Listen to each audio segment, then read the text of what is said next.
یہ ایک شریف فریضہ ہے، یہ کوئی سیاسی سرگرمی نہیں ہے، یہ ایک شریف فریضہ ہے۔ ہمارے حضرت والد ماجد بانی دارالعلوم حضرت مولانا مفتی محمد شفیع صاحب قدس اللہ تعالیٰ سرہ کا رسالہ چھپا ہوا ہے، اس سال پروگرام کے اداریے کے اندر بھی شائع ہوا ہے، ووٹ اور ووٹ کی شریک حیثیت۔ تو اس میں یہ فرمایا کہ کیونکہ جب عام انتخابات منعقد ہو رہے ہیں تو گویا ہمیں ایک شہادت دینے کے لیے بلایا جا رہا ہے کہ بھئی آپ کی نظر میں کون سا امیدوار بہتر ہے۔ تو اب یہ ہمارا فریضہ بن جاتا ہے وَلَا يَأْبَ الشُّهَدَاءُ إِذَا مَا دُعُوا، جو قرآن کریم میں فرماتا ہے وَلَا يَأْبَ الشُّهَدَاءُ إِذَا مَا دُعُوا، جب گواہوں کو گواہی دینے کے لیے بلایا جائے تو وہ انکار نہ کرے، اور کتمان شہادت سے بھی منع فرمایا گیا۔ لہذا اب جب کہ ہمیں ایک شہادت دینے کے لیے بلایا جا رہا ہے تو ہمارے دل میں یہ لازم ہے کہ ہم وہ شہادت ادا کریں۔ یہ اس سیاسی سرگرمی میں داخل نہیں ہے جس سے ہم ادارے کو الگ رکھتے ہیں، بلکہ یہ ہر فرد پر اور ادارے پر، اس کے کارکنان پر لازم ہے کہ وہ شہادت دیں۔ یہ اس وقت ہے جبکہ ہم اس بات کا تعین کر سکتے ہوں کہ جو امیدوار ہمارے سامنے ہیں ہمارے حلقے کے اندر، ان میں یہ شخص دوسروں کے مقابلے میں زیادہ بہتر ہے، زیادہ غنیمت ہے، دیندار زیادہ ہے، علم زیادہ رکھتا ہے، اور یہ زیادہ امانت کے ساتھ اور عدل و انصاف کے ساتھ کام کرنے کی اسے توقع ہے۔ یا اگر سبھی خراب ہیں تو ان میں سے کسی ایسے شخص کا انتخاب کر سکتے ہو کہ جو افضل البلیتین جس کو کہا جائے، تو اس کے بھی حق میں وہ استعمال کرنا چاہیے۔ بعض اوقات لوگوں کے ذہن میں یہ بات آتی ہے کہ ایک آدمی ہے تو اچھا، اور ہم اس کو سمجھتے ہیں کہ یہ دیندار ہے، پرہیزگار ہے، یا یہ زیادہ امانتدار اور دیانتدار ہے، لیکن ساتھ ہی یہ بھی سوچتے ہیں بعض لوگ کہ چونکہ اس کے کامیاب ہونے کی کوئی امید نہیں ہے، اس کا کوئی امکان نہیں، بظاہر اس کی امید نہیں ہے، تو ہم اپنا ووٹ اس کو دے کر کیوں ضائع کریں، پھر کسی اور کو دے دیتے ہیں جو اس سے جو بہتر تھا اس سے کم آدمی کو دے دیتے ہیں۔ تو یہ خیال بھی بالکل غلط ہے۔ جس کو ہم بہتر سمجھتے ہیں اس کے حق میں رائے دینا ہمارا فرض ہے۔ کیوں؟ اول تو یہ کہ ہم جب ووٹ دینے جا رہے ہیں تو اس کو ادائے شہادت سمجھیں، شہادت کی ادائیگی سمجھیں۔ شہادت کی ادائیگی بھی ایک عبادت ہے، تو وہ ادائے شہادت ہمارے دل میں ہے کہ ہم وہ جا کے شہادت دیں۔ تو جو تک ہمارے نزدیک ان میں بہترین ہے تو اس کو ہم منتخب کرنے کے لیے ووٹ ڈال دیا، ہمارا فریضہ ادا ہو گیا۔ اب وہ جیتتا ہے یا نہیں، وہ کامیاب ہوتا ہے یا نہیں، یہ ہماری ذمہ داری نہیں ہے، ہم اس کے مکلف نہیں۔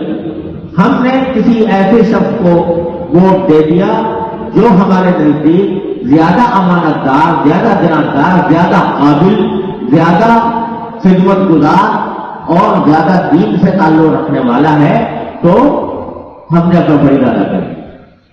اب یہ اللہ کے سپرد ہے کہ وہ اس کی مشیت کا تک چاہے گی تو کامیاب ہو جائے گا، نہیں ہوگی تو نہیں ہوگا، ہمارا فریضہ ادا ہوگا۔ ایک بات یہ، دوسری بات یہ ہے کہ اگر ایک اچھے نیک صالح پرہیزگار علم دوست اور محب وطن کے بارے میں آپ کو خیال ہے کہ یہ اچھا ہے، تو اگر آپ اس کو ووٹ دینا چھوڑ دیں گے اس وجہ سے کہ اس کا ہاتھ، اس کے کامیابی کی کوئی امید نہیں ہے، تو اس کا نتیجہ یہ ہوگا کہ اس کے حق میں پڑنے والے ووٹ اتنے کم ہوں گے کہ اس سے عام تاثر یہ پیدا ہوگا کہ دیندار اور اہم اور دیانتدار امانتداروں کی اس ملک میں کوئی قدر نہیں. اگر فرض کرو وہ ہار بھی جاتا ہے لیکن اس کے ووٹوں کی تعداد اچھی ہوتی ہے تو کم از کم دنیا یہ تو دیکھے گی کہ اس کی اتنی آواز ہے, اس کا اتنا وزن ہے کہ جس کی وجہ سے اس کو اتنے ووٹ پڑے.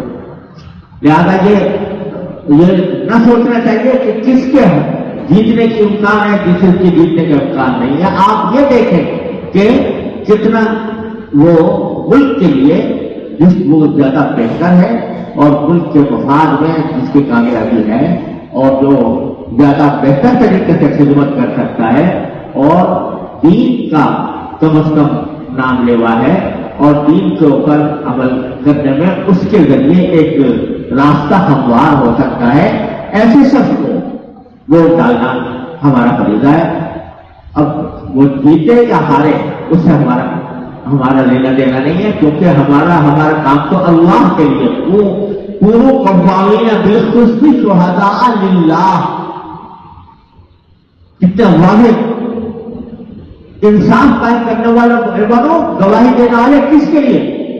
اسی امیدوار کے لیے نہیں, اس کی رضامندی کے لیے نہیں, عوام کی خوشنودی کے لیے نہیں, بلکہ للہ, اللہ کے لیے. جب اللہ کے لیے ووٹ ڈالو گے تو وہ ووٹ جو ہے وہ ڈالنا وہ بھی عبادت ہو جائے گا انشاءاللہ. اللہ تعالیٰ اس پر بھی اللہ ثواب عطا فرمائے.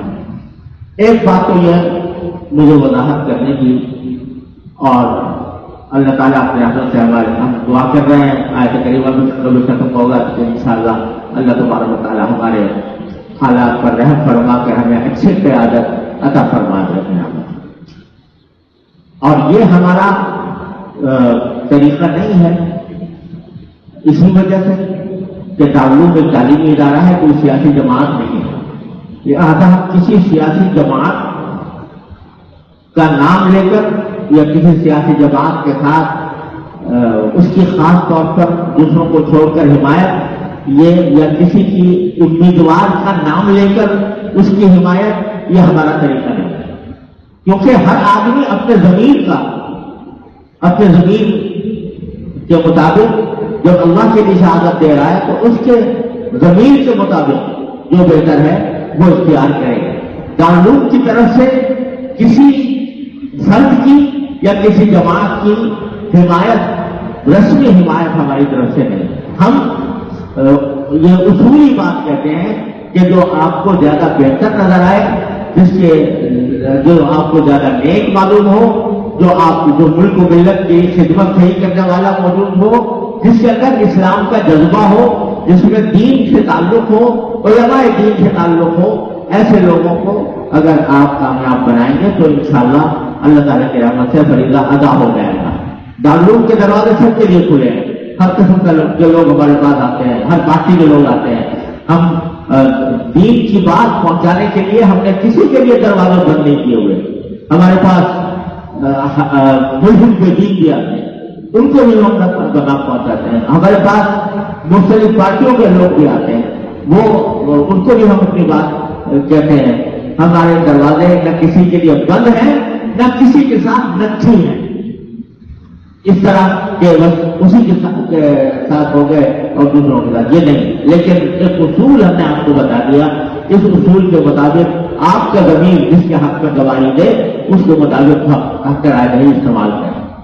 ایک بات, اب ہم نے پہلے ایسا ہوتا رہا ہے پچھلے دنوں کہ دارالعلوم کے طلبا کی بڑی تعداد کا ووٹ یہی ہوا کرتا تھا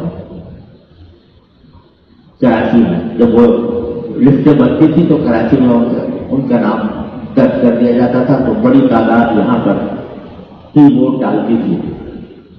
لیکن اس مرتبہ جو ہم نے جائزہ لیا تو پتہ چلا کہ بڑی اکثریت طلبا کی ایسی ہے کہ جس کا ووٹ یہاں پر اس کے اپنے گھر میں ہے, اپنے وطن میں ہے. اب جو قریب رہنے والے ہیں ان کے لیے تو یہ سہولت ہے کہ ایک ہی دن میں وہ ووٹ ڈال کر آ سکتے ہیں. ووٹ ڈالنے کے دن پچھلے سال بھی ہم نے چھٹی کی تھی, ہمیشہ چھٹی کرتے ہیں, اسی غرض سے کرتے ہیں تاکہ لوگ اپنا حق رائے دہی استعمال کر سکیں. تو ایک دن کی چھٹی تو ہونی ہی ہے, لیکن ہمیں اندازہ ہوا کہ بہت بڑی تعداد طلبا کی ایسی ہے جو دور دراز کی رہنے والی ہے, اس کا ووٹ دور دراز ہے, خیبر پختونخوا مثلا, وہاں پر اس کو جانا پڑے گا. بلوچستان کے بعد دور دراز کے علاقے ہیں, تو اس میں صرف ایک دن کی چھٹی ان کے لیے کافی نہیں ہوگی. اور اس لیے یہ سوچا تھا پہلے کہ جو لوگ جانا چاہیں ووٹ دینے کے لیے ان کو چھٹی دے دی جائے, عام تعطیل نہ کی جائے. لیکن اس صورت میں طلبا کا یہ نقصان ہوگا کہ جو جائیں گے اور آئیں گے تو ان کے کم از کم 2 دن کے اسباق ضائع ہوں گے, اور طالب علم کا کوئی ایک سبق ضائع ہونا بھی ہمیں پسند نہیں. اور اس لیے آج آپ کے اساتذہ کرام کی ایک نشست ہوئی جس میں مشورہ کیا گیا, تو اس مشورے میں یہ طے کیا گیا اللہ تعالیٰ کے نام پر کہ طلبا کو اپنے وطن میں جو جا کر حق رائے دہی استعمال کرنا چاہتے ہیں ان کو یہ سہولت دینے کے لیے چھٹی صرف انتخابات کے دن کی نہیں بلکہ آج شام سے عصر کے بعد سے انشاءاللہ چھٹی ہے اور جمعرات تک جاری رہے. آج کا دن آج عصر تک اسباق جاری رہیں گے. عصر کے بعد پھر اگر کوئی اپنے وطن جانا چاہتا ہے تو عصر کے بعد جا سکے گا.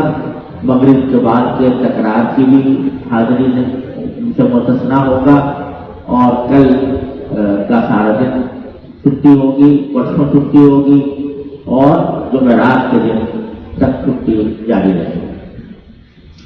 لیکن آج عصر تک باقاعدہ سبق ہو گئے. یہ نہ ہو کہ جب چھٹی کا رات کھل گیا تو آپ لوگوں نے کہا بھی چلو چھٹی ہے تو آج غائب ہو جاؤ. اس لیے کہ یہ جو کچھ انتظام کیا جا رہا ہے اس لیے کیا جا رہا ہے تاکہ آپ کے اسباق ناغا نہ ہو, آپ ناغا نہ ہونے دیں. تو یہ نہ کریں کہ آپ ابھی سے ناغا کرنا شروع کر دیں, لیکن عصر کے بعد سے انشاءاللہ یہ چھٹی جو ہے صرف تعلیمی شعبوں کی ہے. دفاتر کی چھٹی صرف ووٹ ڈالنے کے دن کی حد تک ہے, اور باقی جو 2 دن وہ دفاتر اپنے معمول کے مطابق کام کرتے رہے. کہ صرف تعلیمی شعبے, چاہے وہ درس نظامی کا شعبہ ہو یا دارالقرآن ہو یا مدرسۃ البنات ہو یا ہیرا فاؤنڈیشن ہو یا مدرسہ بدائیہ ثانویہ ہو, ان کی چھٹی جو ہے وہ کل سے آج سے شروع ہو جائے گی اور جمعرات تک انشاءاللہ جاری جائے گی. اب اللہ تعالیٰ تبارک و تعالیٰ کی رحمت سے ہم سب کو یہ جو دینی فریضہ ہے اس کو ٹھیک اپنی رضا کے مطابق انجام دینے کی توفیق عطا فرمائے. وآخر دعوانا الحمدللہ. لا إله إلا الله محمد رسول الله. لا إله إلا الله محمد رسول الله.